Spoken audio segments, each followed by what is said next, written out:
Vaxtınız xeyir olsun. Əvvəlki video izahımızda Məhəmməd Hüseyn Şəhriyarın Heydər Baya Salam poemasının birinci hissəsini izah eləmişdim. Bu dəfə isə ikinci hissəsini izah edəcəm. İzaha keçməzdən əvvəl videonu bəyənməyi və kanala abunə olmağı unutmayın. Dərslərimiz haqqında məlumat almaq üçün isə 055 889 44 59 nömrəsi ilə əlaqə saxlaya bilərsiniz.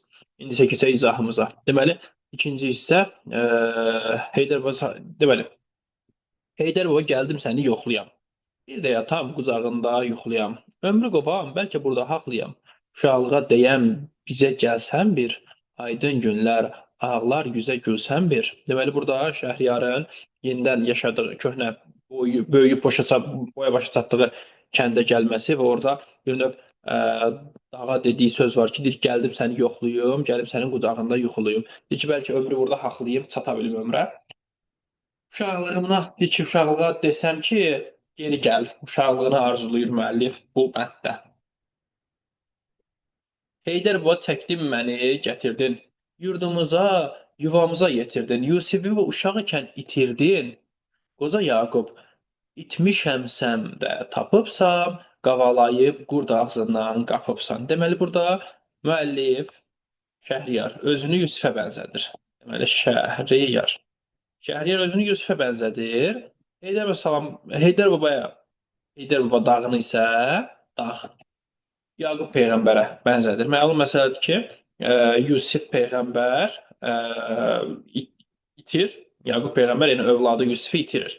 Burada Yaqub dağdır, Yusif də Şəhriyardır. Yəni dağ öz övladını itiribdir. Deyir ki, orada olduğu kimi necə qurd ağzından qapmaq məsələsi Yaqub və Yusuf hədisində olduğu kimi burada da eyni hadisə görünür. Deyir ki, orada necə Yaqub öz övladını qurd ağzından qapıbsa, sən də məni qurd ağzından qapıbsan. Hələ ki, yəni geri qaytarıbsan bir növ.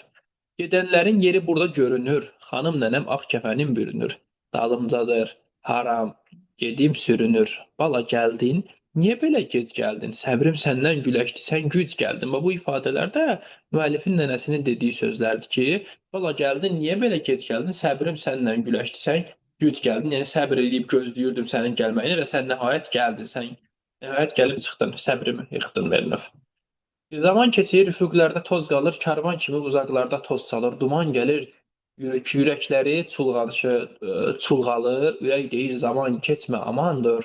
Keçənlərdə gözüm var, bir dayan, dur. Zamanın keçməsi insanların ürəyində kədər, dərd, qəm yaradır. Sanki zaman keçdikcə keçən günlərdə bir növ gözümüz qalır, həmin o keçən günləri xatırlayırıq və burada müəllifin zamana dediyi söz zaman keçmə, amandır, dayan, dur ifadəsi öz əksini tapıbdır.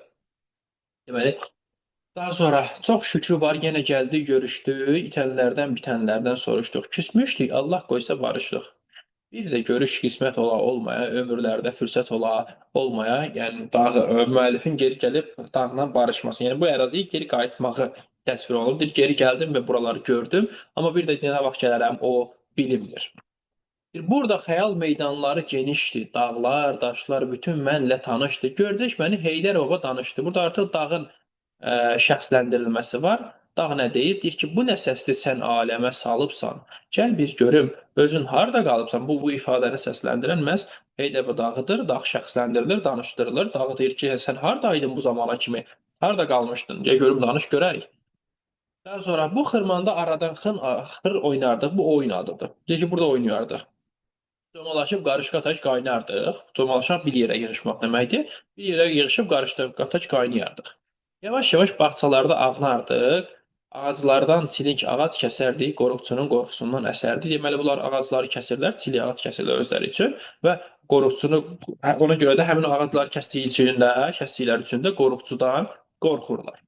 Bu tövlədə sarı inək doğardı, xanım nənəm inəkləri sağardı.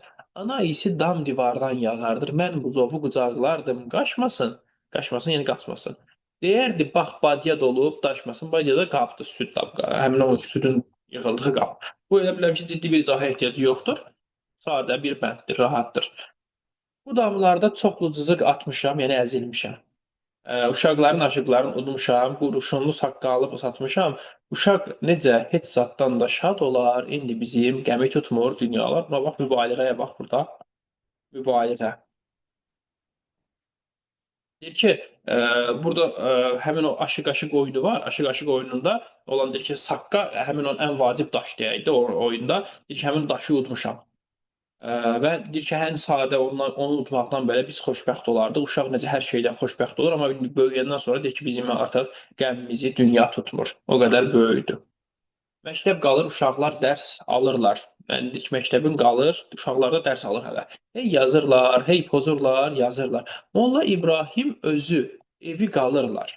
Amma bizim yoldaşlardan qalan yox, bunlardan bir bizi yada salan yox. Deməli, bunun dərs aldığı məktəb qalır. Uşaqlar yenə dərs alırlar. Onlara dərs deyən Molla İbrahim özü də qalır, evi də qalır. Amma deyir bizim yoldaşlardan heç kim qalmayıbdı. Bir vaxtlarda bu məktəb pərgar idi. Pərgar yəni işlə idi. Çox güclü şəkildə işləyirdi. Bir Müseyib, bir Məmdəsən var idi. Bu da müəllifin sinif yoldaşlarıdır. Biri xəlfə, biri vərzişkar idi. Xəlfə sinifkom deyək də biz buna. Sinifkom müəllim köməkçisi deyək. Bir də ki, vərzişkar idmançı idi. Daha sonra Axund, səhv getdim desən. Yox, düzdür. Vərzişkar idi. Axund bizlə oynamağa gedərdi, özü bizə oynamaq öyrədirdi ki, Axund bizə hər şey öyrədirdi. Elm də öyrədirdi, həmçinin bizlə oynamağa da gedirdi və bizə oynamaq da öyrədirdi. Deməli, dedim balam, o Məmdəsən nə olubdu? Məlum oldu, tifil bala ölüb. Deməli, bunun sinif yoldaşlarından Məmdəsənə nə olubdu? Ölübdü. Nə var, nə var? Burnundan qan gəlibdi. Məmdəsən niyə ölübdü? Burnundan qan gəldiyi üçün. Bir yel əsir, baxırsan Məmdəsən yox, bu kənddə bir burun qanı kəsən yox. Yəni burada həkim yoxdur ki, burun qanı kəssin. Yəni burundan qan axmasına görə burada artıq Məmdəsənin öldüyünü görürük. Dedim, deyin, Müseybə nə gəldi? Qulam gördüm, ağlar göz ilə gəldi. Aha, deməli, Müseybə nə olduğunu deyən kimdir? Qulamdır. Qulam nə deyir? Deyir ki, dedi, o da bahalıq düşdü, öldü. Dedim, yazıq, bizlə hasıl bölənlər, bitməyəndə azlarından ölənlər. Deməli, nə üçün ölübdür? Bahalıq düşübdür, yəni heç nə ala bilməyibdir, pulu çatmayıbdır, aclıqdan ölübdür. Aclıqdan ölübdür ki, yazıq bizim vaxtımızda belə deyildi. İndi necədir? O vaxt necə idi? Bir növ dövrü ilə əvvəlki dövrü müqayisə edir. Bu məktəbdə şeirin şəhdini dadmışam. Həmin o Molla İbrahimin məktəbi deyək də. Şeirin şəhdini dadmışam. Axundun ağzından qapı budmuşam. Deyir, bu şeir, ilk dəfə bu şeiri oxumağı buradan öyrənmişəm. Axundun ağzından qapı budmuşam. Gahdan da bir axundu aldatmışam. Aldatmışam. Yəni müəllif dürüst deyil. Aldatmışam. Başım ağrır deyib qaçıb getmişəm. Bağçalarda gedib gözdən itmişəm. Azad olanda məktəbdən çıxardıq, hücum çəkib bir-birini sıxardıq. Yolda hər nə gəldi vurub yıxardıq. Uşaq demə, ipin qırmış dana de, bir dana da demə, 50 dana de. Burada uşaqların məktəbdən çıxılmasını bənzətməklə, müqayisə ilə təqdim elədiyini görürük. Kəndli yazıq çıraq tapmır yandıra, görüm sizi bərqiz qalsın andıra. Kim bu sözü ərbablara qandıra? Nədir axı bu millətin günahı? Tutsun sizi görüm məzlumlar ahı. Deyir ki, kəndli yazıq yandırmaq üçün bir çıraq tapmır. Görüm sizin bərqiz qalsın andıra. Bax burada varlı insanlara səslənir. Bərq işıqdır. Andıra qalmaq yiyəsiz qalmaq deməkdir. Yəni siz ölün, sizin işığınız yiyəsiz qalsın. Kim bu sözü ərbablara qandıra? Deyir ki, bu sözü kim həmin o varlı insanlara başa salsın ki, axı nədir bu millətin günahı? Sizi görüm deyir tutsun bu məzlumların ahı. Burada da müəllifin qarğışın görürük. Tutsun sizi görüm məzlumların ahı deyir.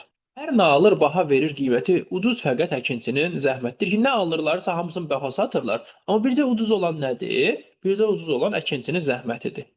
Bitənindən artıq biçən ücrəti kənd uşağı gedir yolda işləyir, orada bəlkə qəndi tapad işləmir. Demək ki, işləmək üçün gedir kənara və düşünür ki, bəlkə orada nəsə tapıb yeyə bildim, əldə eləyə bildi, qazana bildi. Kəndli gəlin kimi dünyanı bəzər, öz övrəti yamaq yamağa düzər. Bunu da hamını bəzər, özü lüt gəzər. Bir tapmacası vardı, tapmaca, iynə.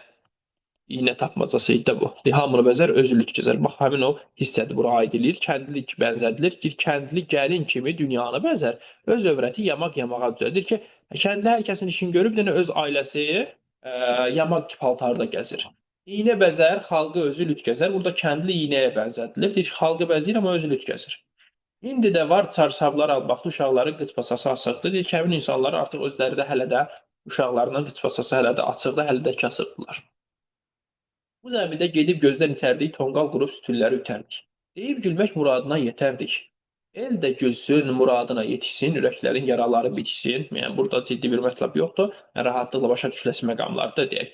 Deyir ki, zəmidə gedərdik, tonqal vurub sütülləri ütərdik. Və buğda biçiləndən sonra orada yerdə qalan hissəsini adətən kəndlərdə yandırırdılar. Həmin o nəzərdə tutur, deyir onlara od vurub yandırardıq. Və özümüz də deyir ki, deyib gülüb söhbət eləyərdik. Hamı gülsün, muradına, arzusuna yetsin. Heydər baba, səndə dəfinələr var, dağlar vadiyəsi, xəzinələr var. Amma sənə bənzər də sinələr var. Bu sinələr dağlar ilə danışır, dağlar kimi göylər ilə konuşur. Deməli, Heydər baba dağında dəfinələr var. Deyir ki, amma sənə bənzəyən sinələr var. Özün nəzərdə tutur. Öz şeiriyyatının zəngin olduğunu vurğulayır. Deyir, necə səndə dəfinələr varsa, məndə də dəfinə var. Yəni sənə bənzəyirəm mən də. Sənə bənzər sinələr var. Bu sinələr dağlar ilə danışır. Müəllif özü nəzərdə tutur ki, dağlarla danışıram. Dağlar kimi həm də göylərlə konuşur, danışır yəni. Heydərova səni vətən bilmişdim, vətən deyib baş götürüb gəlmişdim. Səni görüb göz yaşımı silmişdim, halbuki lap qəmli qürbət səndəymiş. Qara zindan, acı şərbət səndəymiş. Deyir ki, səni vətən bilmişdim. Baş götürüb gəlmişdim sənə dərdimlə. Səni gördüm, göz yaşımı silmişdim. Amma deyir ki, sən demə, ən qəmli qürbət səndəymiş. Qara zindan da səndəymiş, acı şərbət də səndəymiş. Niyə? Çünki əvvəl kimi tapmayıb axı gəlib doğulub böyüdüyü yeri tam fərqli vəziyyətin pisləşmiş halında tapır. Daha sonra davamında de ki, kim qaldı ki bizə buğum vurmadı, altdan-altdan bizə kələk qurmadı, bir mərd oğul bizə havar durmadı. Şeytanları qucaqlayıb gəzdizsiz, insanları ayaqlayıb əzdizsiz. Deyir ki, bizə hər kəs burun vurdu, bizə hər kəs əks mövqedə dayandı, kələk qurdu, fırıldaq qurdu. Deyir ki, bir nəmərd oğul belə havar tərəfdar demək. Bizim tərəfdarımız olmadı, bizə tərəf durmadı. Siz deyir ki, şeytanları qucaqlayıb gəzdiniz. İnsanları ayaqladınız. Yəni həmin o mərd hesab olunan oğullar belə bizi deyir ki, tərəf durmadılar. Divar ucaldı, gün bizə düşmədi, zindan qaraldı, göz gözü seçmədi. Gündüz gözü mənim lampam keçmədi. Sel də bastı, evimiz dönüb göl oldu. Çox yazığın evi çönüb çöl oldu. Bax burada metonimiyadan istifadə olundu. Deyir ki, divar ucaldı, gün bizə düşmədi. Burada hərfi mənada divarın ucalmağından söhbət gedir. Burada getmir. Burada fars rejiminin vəziyyəti çətinləşdirməyi, qəlizləşdirməyi, ağırlaşdırmağı göstərilir. Divar orada həmin o fars rejimidir. Ucalır, çətinliklər yaradır. Elə bir günümüzü qara eləyir də. Gün bizə düşmədi, günümüzü qara elədi. Bizi çətinliyə saldı. Zindan qaraldı. Yəni zindana çevrildi bizim həyatımız. Daha sonra bir bu bağçadan alçaları dərərdik. Qış adına çıxıb damda sərərdik. Hey də çıxıb yalandan çöndərərdik. Qış zumarın yayda yeyib doyardıq. Bir küllü də minnət xalqa qoyardıq. Bu çox qəşəng bir bənddir. Yox güman ki, hər kəs uşaqlığında eləyib bunu. Deyir ki, alça dərərdik, alçanı dərəyib dama sərərdik. Evin damına, nəyinsə damına sərərdik. Deyir, sonra da onu çöndərmək, çevirməyə adı ilə çıxardıq, başlayardıq onu yeməyə, yeyərdik. Deyir, qış üçün yığdığımız həmin o alçaları elə yaydaca yeyərdik. Və deyir ki, buna görə minnət qoyardıq başqalarına ki, biz yeməmişik, başqaları yeyibdir. Deyir, bir küllü də minnət xalqa qoyardıq. Evlər qalır, ev sahibi yox özü. Ocaqların ancaq işıldar közü.